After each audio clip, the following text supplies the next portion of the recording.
The Roz and Mocha Show. KiSS 92.5.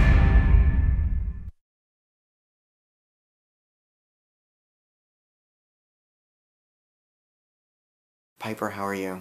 I'm good, Maurie. How are you? I have been looking forward to meeting you for so long because not only is the book incredible, this show is so addictive. Like it premiered yesterday, and my fiance Matthew and I are sitting on the couch, and we thought, okay, let's watch an episode. 3 episodes later, 1 o'clock in the morning, it's just brilliant. So congratulations. I guess what happened to you turned out to be something we're all loving. Thankfully, I mean, it's really good to have something positive come out of such a terrible experience for me and for millions of other people as well who go through the criminal justice system. So to see something, you know, so groundbreaking, so provocative, so funny, and I think so thought-provoking, which, you know, I think the show is all of those things. I couldn't be more thrilled with what Jenji Kohan and her team accomplished. I think what I loved most about this show is that it's just done in really well. It just hooks you. Like, you feel like you're in the jail. You really get to know these characters really well. And the girl that's playing you, it's just so great. Knowing what you went through, if you did a crime again or something, would you just not wish that upon anybody? I wouldn't wish it upon anyone. I think that it is a fascinating, incredibly engrossing universe that they have created in the show.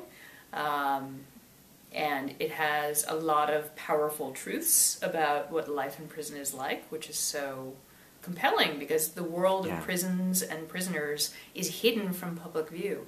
And so the show provides this incredibly unique window in there. But yeah, I wouldn't wish it on anyone. How accurate to the book is the show? The show is an adaptation, so it makes some very dramatic departures from the book. You know, it uses the book as a jumping off point. So specifically, Piper Kerman, the character played by Taylor Schilling, makes some very, very different choices and mistakes than I made. I made plenty of mistakes when I was locked up in prison, but Piper Kerman makes some doozies.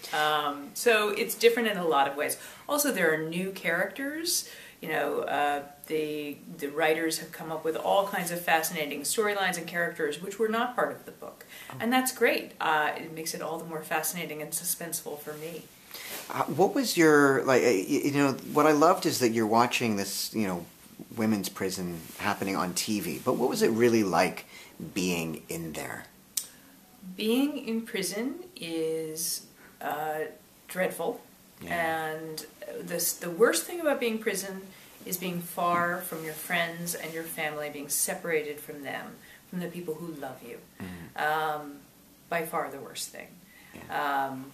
But, the show manages to create that world and create that sense. You really know you get that really fast. Really, really powerfully. And yet also it offers so much more to the viewer as well. It offers these characters who move through that really tough world and have their own struggles. But it also brings in these comic elements which give the viewer like a chance to breathe. Like, okay, I can relax and laugh for a minute. And that is a reflection of life. You know, prison is not funny, but trust me, you need a sense of humor to survive it. And there are moments behind bars when people do laugh, even though it might be a private laugh between, 2 friends. Still, you can't live your life without humor. Now, okay, 2 questions in one. How long ago did all of this happen? There we go. And what was it like when you had to adjust back to reality again after being released? I was in prison from 2004 to 2005, and I was sent to prison for a crime I committed when I was in my early 20s. So, I was 22 when that happened, and I was 34 when I walked through the Sorry to interrupt gates. quickly, because in the show we find out it was 10 years and then you turned yourself in. Yeah, exactly. Okay. So 10 years, just about a decade. So coming home in 2005... obviously, it was one of the greatest days of my life, but also it is a big change, a big transition. And a much easier transition for me than for most people who are coming home from prison and jail. Why? because I had a safe and stable place to live. I had a fiance, Larry, waiting for me with open arms. I had a job waiting for me, which is so unusual. Most people coming home from prison and jail, may not have... They're at halfway houses, or they're doing other... Yeah, totally understand what you're saying. Serious barriers to their success coming home. How much did Larry enjoy being cast as Jason Biggs? I remember... Because if I was cast as Jason Biggs, I'd be like, thank you. Yeah. Is that really what I look like? Larry loves Jason's performance in the show. I bet. He's really, really excited by it. Jason is so funny and so warm and human in the show. I remember the day that we found out that he had been cast, we both sort of said, we didn't see that one coming. And it's just been great. Jason is wonderful in the show. And what was your biggest challenge in there? The biggest challenge, I think, for anyone surviving in prison is living within a system which is really intended to dehumanize you. A lot of people assume that the worst thing about prison is the other prisoners. That's far from true. It's really about, living in a building and living, again, within a system that tells you every single day that you are less than human. Now, why should people tune into this show?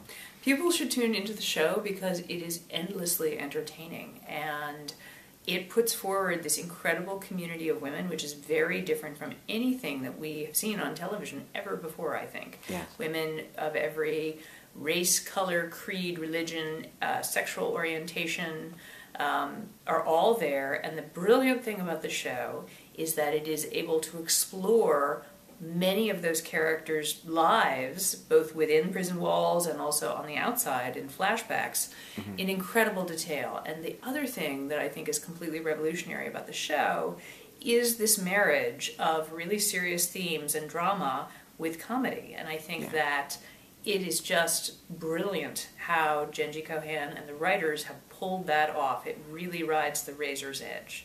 Yeah. So people will see a world they've never seen before. It is honestly one of the best shows I've seen in such a long time. And I'm sorry that it's because of what you went through, but it is just something that everyone needs to watch. It's brilliantly done. Well, I am very, very happy. Well, and thank you for sharing your story with the world. Thank you. Sure.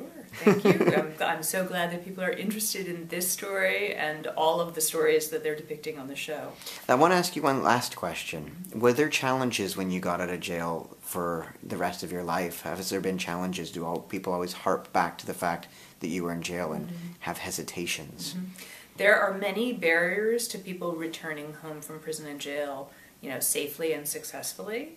I didn't face many of them because I had a safe and stable place to live. I had a job waiting for me. But there is definitely a powerful stigma, and the problem with the U.S. locking up so many millions and millions and millions of people is that just has this snowball effect on them, their families, their communities. So those barriers to folks coming home safely and successfully are really, really serious. Couldn't you just do what they did in Shawshank and, carve through the wall with a spoon? My escape from prison was via books. There you the go. only legitimate way to really escape from prison. So I sank myself into books. Awesome. Thank you so much. Oh, thank you. Thank you. The Roz and Mocha Show. KiSS 92.5.